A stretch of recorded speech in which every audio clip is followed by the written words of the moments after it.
आपको भी good afternoon. और फिर एक बात मैं कहूँगा कि बहुत टाइम के बाद एक आज अच्छी फीलिंग आ रही है, क्योंकि वो जो एक थ्योरी की हमने बात की थी ना, फाइनली लग रहा है कि वो थ्योरी सही बैठ रही है। हमने कल उसकी बात की थी, कल मार्केट खुलने के बाद, कि क्या यही वो ख़राब खबर थी जिसकी मार्केट शायद मतलब जो मार्केट प्राइसिंग करने की कोशिश कर रहा था, और एक ख़राब खबर के साथ फाइनली मार्केट में कल एक बेस बना या बॉटम बना कल। आई थिंक वो अब तक जो लग रहा है देखकर कल का प्राइस पैटर्न, कल हमारी बात हुई कि क्लोजिंग में जिस तरीके से मार्केट ट्रेडेड रेंज के हाईस पर बंद हुआ, कल लॉन्ग लेके जाने की बात हुई, आज सुबह मार्केट ने अच्छा आपको मूव दिया और एक ख़राब खबर पर बेस बना। वो थ्योरी जो थी मुझे लग रहा है अब तक एकदम सही बैठ रही है, ये जो महाराष्ट्र कनेक्शन था। और आज बाजार ने सिर्फ फोकस किया महाराष्ट्र के एग्जिट पोल पर। आई थिंक कुछ हद तक शायद मार्केट ये एक्सिस के पोल की और टुडेज चाणक्य के पोल की भी वेट कर रहा था, और कल क्योंकि वो अदानी वाला फैक्टर बाकी सबके ऊपर ओवर पावरिंग था, तो कल मार्केट को शायद मौका नहीं मिला उस चीज़ को रिएक्ट करने के लिए। और एक बात ये भी है कि अब आज के बाद आपके पास कोई और मौका है नहीं रिएक्ट करने का, क्योंकि उसके बाद आप सीधा एक्चुअल नंबर पर रिएक्ट करेंगे। तो ये एक काफ़ी इंटरेस्टिंग चीज़ है। अगर एग्जिट पोल सही रहे वीरो, तो मेरा ये मानना है कि ये एक नई तेज़ी की शुरुआत होगी, ट्रस्ट मी। हाँ, लेकिन एक रिस्क फैक्टर हमेशा रहेगा। लोकसभा के इलेक्शन के टाइम पे भी यही हुआ था। व्हाट इफ़ ये अगर एग्जिट पोल गलत निकले, तो अगर गलत निकले एक बार फिर से, तो फिर धुनाई भी होगी। तो इस चीज़ के लिए तैयार रहें। तो इसके लिए मैं फिर बोल रहा हूँ, आज का मूव ठीक है, मंडे मॉर्निंग के लिए फिर भी आपको थोड़ा सा सोच समझ कर ही काम करना होगा। लेकिन आज तो मुझे लग रहा है कि अभी भी स्क्रीन पर काफ़ी दमखम बाकी है। Veeru, good afternoon. Good afternoon Anuj. Anuj चलिए, इस बीच निफ्टी 23,829 पे, ये व्हाट इफ जो जोड़ा ना अनुज आपने, उससे पहले की स्टोरी पे बात करते हैं। लेट्स अज्यूम अ सिचुएशन कि यहाँ पे बीजेपी बहुत अच्छा करती है, एनडीए बहुत अच्छा करती है, स्पेशली अगर बीजेपी के नंबर बहुत अच्छे हुए। अनुज, क्वेश्चन इज बीजेपी के नंबर्स, और महाराष्ट्र के सीएम की सीट अगर बीजेपी की होती है, तब वो जो थ्योरी थी ना, वो बैंक्स की, पीएसयूज की, रेलवेज की, डिफेंस की, मतलब ओवरऑल मार्केट के सेंटीमेंट पे इसका क्या इम्पैक्ट पड़ेगा अनुज? ये ग्राफिक्स भेजे थे ना, मैंने पहले 23,900 से 24,000 लिखा था। अभी फिर मैंने उसको चेंज कराया था। मैं कहा कि थोड़ा अपने आप को टेम्पर कर लेता हूँ। मेरा व्यू ये था कि अगर मार्केट ये प्राइसिंग कर रहा है कि बीजेपी जीतने वाली है, तो पहली बात तो आज ही आपको 23,800 से 23,900 दिख जाएगा। जब मैंने भेजा था तब हम 23,690 पर थे, लेकिन पिछले कुछ मिनटों में और ज़बरदस्त रैली हुई है, हम ऑलरेडी 23,800 पर आ गए। तो 23,800 से 900 की मेरी का एक व्यू था। ये एक्चुअली मुझे लग रहा है कि और 23,900 के ऊपर क्लोज हो सकता है कि इवन 24,000 तक एक बार के लिए आपको आज ही दिखा दे। एक और चीज़, अब डिपेंड करता है कि आप किस तरीके के ट्रेडर हैं। अगर आप वो ट्रेडर हैं जो मंडे का एक गैप आप नहीं मिस करना चाहते, तो भले ही आप आज की ट्रेड को भी कैरी करें, क्योंकि अगर ये एग्जिट पोल सही हुआ तो मंडे को आपको 24,500 मिलेगा सीधा। अगर एग्जिट पोल सही हो, सीधा 24,500 मिलेगा। फिर आपको वो बीच के 500 पॉइंट नहीं मिलेंगे। तो आपको अब ये कॉल आपको लेना है। आज मार्केट एग्जिट पोल पर रिएक्ट कर रहा है, मंडे को मार्केट एक्चुअल नंबर पे, एग्जैक्ट पोल पे रिएक्ट करेगा।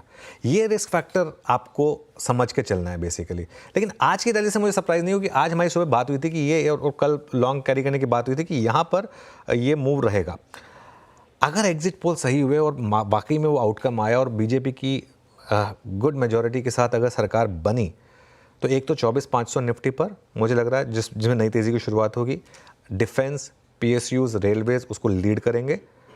और एक चीज़ कंफर्म होगी कि बैंक निफ्टी में एग्जैक्ट 200 डे मूविंग एवरेज पर फिर डबल बॉटम बना होगा, और बैंक निफ्टी यहाँ से भी फिर 2,000 पॉइंट और चल सकता है। यहाँ से मतलब इवन मंडे के गैप अप के बाद भी, अगर मंडे में कोई गैप अप होता है तो वहाँ से भी और 2,000 पॉइंट चल सकता है। इस पूरी थ्योरी का लेकिन जो बेस है ना, पूरी थ्योरी का, वो है बीजेपी की जीत। वो होनी चाहिए। अगर वो नहीं होगी तो ये पूरी थ्योरी नलीफाई होगी।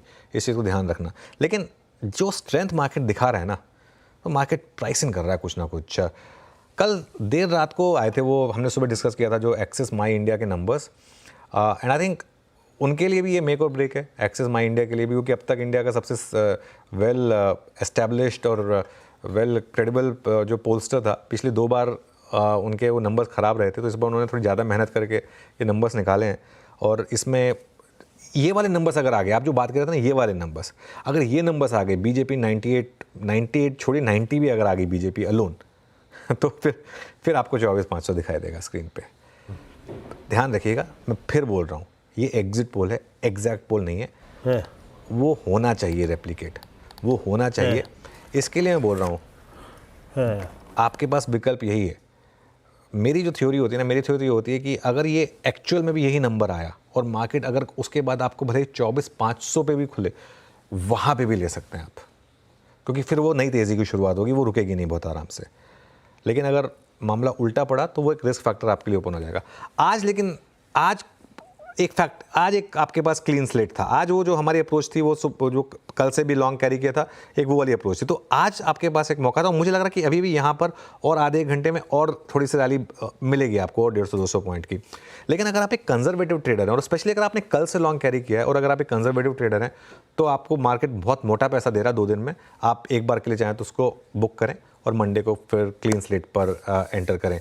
अगर आप एक अग्रेसिव ट्रेडर हैं, आप एक चीज़ और कर सकते हैं, आप अपनी पोजीशन को हेज कर जाएं, अपनी पोजीशन को हेज कर जाएं वाया पुट्स। वैसे ही आप अगले एक्सपायरी में एंटर कर रहे हैं, अगले हफ्ते एक्सपायरी है, तो आप जो भी आपको ठीक लगे 23,600, 23,500, एक बड़े गैप डाउन से बचाने के लिए अपने आप को हेज कर लें। क्योंकि मेरा व्यू ये है कि कल एक ख़राब खबर के साथ मार्केट ने वाकई में बॉटम बनाया है, और चाहे कोई मुझे ट्रोल करे या ना करे, इस चीज़ पे मैं अब अड़िग हूँ कि नहीं, वो जो थ्योरी थी वो एकदम सही थी, और वही मार्केट ने एक तरीके से आपको करके दिखाया कि एक न्यूज़ आई, गैप डाउन हुआ, गैप डाउन में मार्केट में बाइंग आई।